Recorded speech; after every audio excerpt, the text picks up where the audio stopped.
Hello friends, आप देख रहे हैं नेक्स्ट 9 टीवी न्यूज और आप सभी के साथ मैं हूं आप सभी की दोस्त और आप सभी की होस्ट वंदना सेमवाल। आज हम करने वाले हैं बातचीत स्टार प्लस पर टेलीकास्ट होने वाले मोस्ट पॉपुलर और आप सभी के फेवरेट शो ये रिश्ता क्या कहलाता है के बारे में, जहां पर कि आप सभी को देखने को मिला होगा कि किस तरीके से अभीरा के एक गलत फैसले की वजह से, उसकी एक गलत एक्शन की वजह से यहां पर जो दादिसा हैं वो साफ तौर पर यही कहते हुए नजर आती हैं कि अभीरा के रिजॉर्ट में वो नहीं रुकना चाहती है। अब ऐसे में आप देखेंगे कि किस तरीके से पुधार परिवार यहां पर दादिसा का जन्मदिन मनाते हुए नजर आता है, जहां पर कि वो अपनी खुशियों में शामिल करता है अक्षरा और अभीरा को। वहीं अक्षरा और अभीरा के साथ साथ मनीष और रूही बिरला भी इस पूरे के पूरे फंक्शन में शामिल होते हैं। आप सभी को बता दें कि जो इस शो को लेकर सोशल मीडिया पर हो रही हैं खबरें वायरल, उन खबरों के अकॉर्डिंग कहा यही जा रहा है कि असल में शो ये रिश्ता क्या कहलाता है में दादिसा का एक अतीत है। दादिसा यहाँ पर बिरला हॉस्पिटल से जुड़ी हुई है। बिरला हॉस्पिटल और दादिसा का क्या है वो राज, जाने आप हमारे इस खास रिपोर्ट में।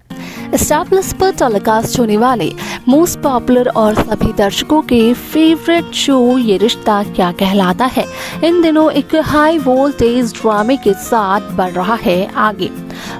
शो ये रिश्ता क्या कहलाता है कि मेकर्स ने चौथी पीढ़ी की कहानी को कर दिया है शुरू, जहां पर कि इस शो के पहले एपिसोड से ही व्यूअर्स इस शो का मजा लेने लगे हैं। चौथी पीढ़ी उन्हें पहले एपिसोड में ही इतनी ज्यादा भा गई कि वो इस शो में और भी ज्यादा एपिसोड देखने के लिए अब तो तारू हो चुके हैं चौथी पीढ़ी की, क्योंकि यहाँ पर मेकर्स ये संदेह लगाए हुए थे कि असल में चौथी पीढ़ी की कहानी क्या व्यूअर्स को पसंद आएगी भी या फिर नहीं।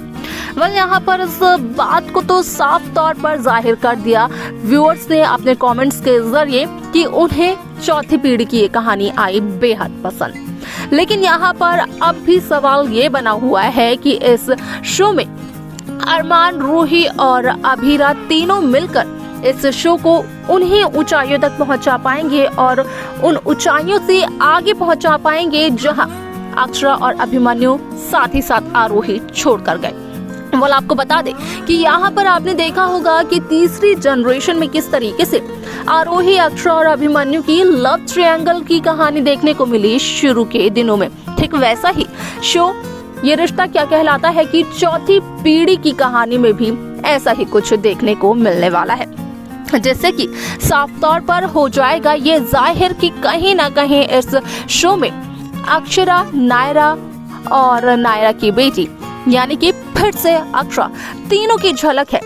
आप सभी को बता दें कि यहाँ पर आप सभी को ये भी देखने को मिलेगा कि किस तरीके से यहाँ पर इस शो ने तो अब छोटे पर्दे पर अपने कदम कुछ इस कदर जमा लिए हैं कि छोटे पर्दे का बादशाह कहलाने लगा है। यहाँ पर शो ये रिश्ता क्या कहलाता है। इस शो के सामने कई सारी कहानियां आई और खत्म भी हो गई, लेकिन शो ये रिश्ता क्या कहलाता है को कोई कहानी टक्कर दे पाए ऐसी कोई कहानी अब तक छोटे पर्दे पर नहीं आई। यहाँ पर आप सभी को बता दें कि शो में आप सभी को ये भी देखने को मिलेगा कि किस तरीके से चौथी पीढ़ी के पहले एपिसोड को जितना ज्यादा प्यार मिला है व्यूअर्स से, ठीक उतना ही ज्यादा प्यार यहाँ पर इस शो की आगे की कहानी को भी देखने को मिलेगा, क्योंकि यहाँ पर व्यूअर्स ने अपने कमेंट्स के जरिए अपना प्यार, अपनी एक्साइटमेंट जाहिर तो कर दी है। लेकिन यहाँ पर अरमान, अभीरा और रूही पर अब सब कुछ डिपेंड करता है। अब यहाँ पर बात की जाए अभीरा की मम्मा अक्षरा अभिनव शर्मा की, तो कहीं ना कहीं इस शो में अक्षरा की पहली ही नजर में जो छवि बनी व्यूअर्स की नजरों में, उसकी वजह से अक्षरा सभी को पसंद आने लगी। साथ ही साथ यहाँ पर बाकी किरदार भी बेहद पसंद आए व्यूअर्स को। आप सभी को बता दें कि इस शो में आप सभी को ये देखने को मिला होगा कि किस तरीके से पिछले 22 सालों से अक्षरा अभिनव शर्मा असल में अपने परिवार यानी कि गोयिका हाउस के किसी भी सदस्य से टच में नहीं है, उनसे कांटेक्ट में नहीं है, वो नहीं करती है इन 22 सालों से अपने परिवार के किसी भी सदस्य से प्यार, और यहाँ पर अक्षरा की तो गलती है भी नहीं। असल में आरोही की मौत का इल्जाम लगा था अक्षरा पर और अक्षरा बखूबी इस बात को जानती थी कि आरोही की मौत की असली जिम्मेदार यहाँ पर रूही है, ना कि अक्षरा। लेकिन इस बात को अक्षरा ने किसी भी सदस्य को नहीं बताया, क्योंकि अक्षरा बखूबी इस बात को जानती थी कि अगर रूही को ये बात पता चली तो वो अपनी पूरी जिंदगी गिल्ट में ही जिएगी, और ऐसा अक्षरा बिल्कुल भी नहीं चाहती है। इसके अलावा आप सभी को बता दें कि इस शो को लेकर सोशल मीडिया पर जो खबरें हो रही हैं वायरल,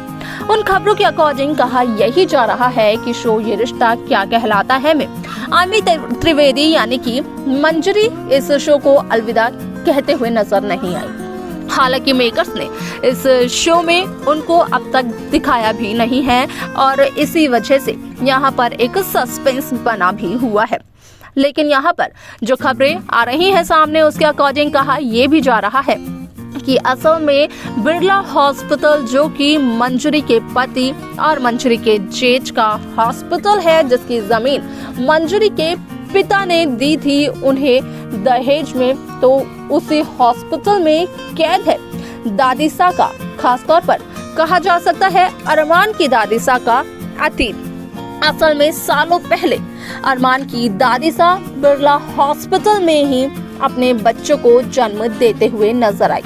लेकिन यहाँ पर दादिसा इतनी ज्यादा नेक दिल की थी, या फिर कहें कि इतने बड़े दिल की थी कि उन्होंने अपना एक बच्चा एक ऐसी औरत को दे दिया जो कि माँ नहीं बन सकती थी और जो परेशान भी थी। आपने देखा होगा कि किस तरीके से नील और अभिमन्यु की कहानी मेकर्स ने दिखाई, लेकिन नील अभिमन्यु में प्यार बहुत ही ज्यादा देखने को मिला। तो वही खबरें ये भी आई बाद में अभिनव के किरदार की एंट्री होने के बाद कि अभिनव और अभिमन्यु दोनों भाई हैं, लेकिन इस बात का खुलासा मेकर्स ने नहीं किया। आप सभी को बता दें कि यहाँ पर जब मंजरी के सामने आएगा ये सच, कहीं ना कहीं मंजरी के पैरों तले तो जमीन खिसकने वाली है, क्योंकि मंजरी के सामने आ जाएगा ये सच कि रूही जिस लड़के को पसंद करती है, असल में उस लड़के की दादिसा का एक ऐसा अतीत है जो कि काफी घिनौना है, और आज की तारीख में उस दादिसा ने अपने पूरे परिवार को अपनी मुट्ठी में किया हुआ है।